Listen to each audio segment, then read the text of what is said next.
Here is the latest from K2 Radio News. Yesterday, the Casper police reported that 26-year-old Paige Struhler Hall is a missing person, last seen on March 1st in Casper, Wyoming. She's 5 foot 2 inches tall, 140 pounds, with brown eyes, although her picture, she does have blue eyes in her picture, but they wrote she has brown eyes, and short dark hair.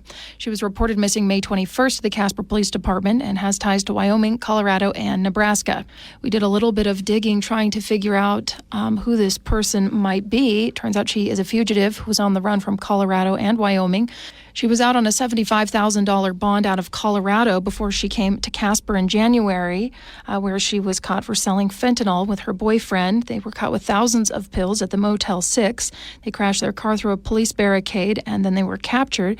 Each received bonds over $100,000. And now they are out of jail on cash or surety bonds. Again, the Casper Police is looking for her. Anyone who would like to report an anonymous tip can report to Crime Stoppers of Wyoming, or you can call 307-577-8477. Also, the Casper Police Department does have an anonymous tip line. You can find that at pdtips@casperwy.gov. Earlier last week, Town Square Media conducted an online poll with over 700 people voting and found a plurality of respondents citing high property taxes as the top election issue in Wyoming this year. Slightly more than a third cited high property taxes as the top issue. Diversifying the economy placed second in the poll at a little over 16%, and legalizing cannabis came in third with about 11%. And on a related note, Governor Mark Gordon is scheduled to address Wyomingites this week with a tele-town hall on property tax relief. Following a recent surge in Wyoming property taxes, which jumped nearly 50% between 2019 and 2023, lawmakers passed several bills to provide relief this year. Some of these relief programs are a bit confusing, so Governor Gordon and the Department of Revenue Director Brenda Henson are going to speak directly to taxpayers via this tele-town hall on Friday. Tom Laycock of Wyoming's AARP is hosting the event. This year, a 4% cap will be applied to year-over-year increases. House Bill 4 increased the amount of income to qualify. At the beginning of 2025, Wyomingites age 65 and up will have their property taxes cut in half. The conference will aim to go more in depth with all of that information and more. We do have a link to the Teletown Hall. It's happening Friday, May 24th at 3 p.m. You can find it in the article at k2radio.com.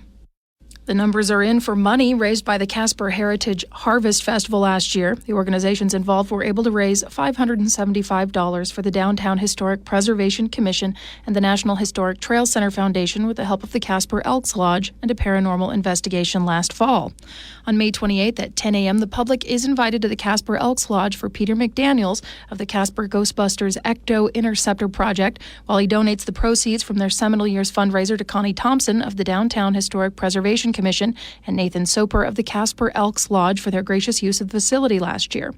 Proceeds from the fundraiser for local historic preservation have been allocated, with $100 to the Elks Club, $200 to the DHPA, and $275 to the Historic Trail Center Foundation.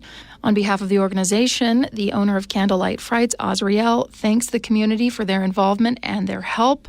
This coming fall, a vintage Halloween experience is rebranding to Save Halloween, a folk Halloween experience.